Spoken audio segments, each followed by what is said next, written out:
Le 23 mars dernier, la Maison du Développement Durable accueillait la première réunion publique de l'année de Yan Chantrel, conseiller consulaire et conseiller à l'Assemblée des Français de l'étranger pour le Canada. Pour l'occasion, le candidat du Parti socialiste aux élections législatives de la première circonscription des Français de l'étranger d'Amérique du Nord avait mis les petits plats dans les grands, puisque du vin et des petits fours attendaient la quarantaine de Français présents à l'événement. Qui commence déjà à s'intéresser à une élection législative qui est quand même lointaine. Je pense tout simplement parce que ça provient de ma démarche qui est participative. Moi, je suis parti très tôt en campagne. Les gens commencent à adhérer à notre projet, commencent à s'y intéresser.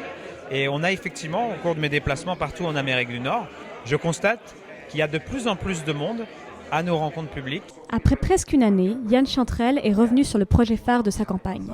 J'ai lancé une plateforme participative dès le mois d'octobre pour construire ce que j'appelle le projet des progressistes d'Amérique pour la France, où les Français d'Amérique, aux valeurs progressistes, ont eu la possibilité de déposer des contributions sur des sujets qui les concernent en tant que Français établis en Amérique du Nord, mais également pour la France. D'ailleurs, ils étaient nombreux ce soir-là à questionner Yan Chantrel sur leurs préoccupations.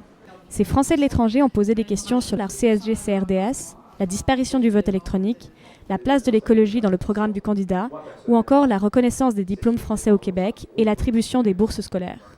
Lors de l'événement, nous avons également pu rencontrer les deux femmes qui entourent le candidat, sa directrice de campagne, Maude Pidou, ainsi que Morgane Roland, sa suppléante. Je dirige un laboratoire de recherche sur le sida au sein d'un programme de recherche pour l'armée américaine à Washington. Et je suis engagée au niveau de la communauté française à Washington, au niveau de Français du monde. Et puis en tant que je suis secrétaire de la section PS, Parti socialiste de Washington. On n'a pu s'empêcher de remarquer l'absence d'affiche du Parti socialiste. Yan Chantrel, qui soutient Benoît Hamon pour l'élection présidentielle, avait une explication à cela. Alors moi, j'ai été désigné par les militants socialistes d'Amérique du Nord au mois de juin, au cours d'une primaire. Et je trouve que c'est très important la notion de primaire, de gens qui sont sur le terrain. Je n'ai pas été désigné par un bureau à Paris. Rappelons que les élections législatives pour les Français de l'étranger ont lieu les 3 et 17 juin prochains et que le vote par procuration est toujours possible.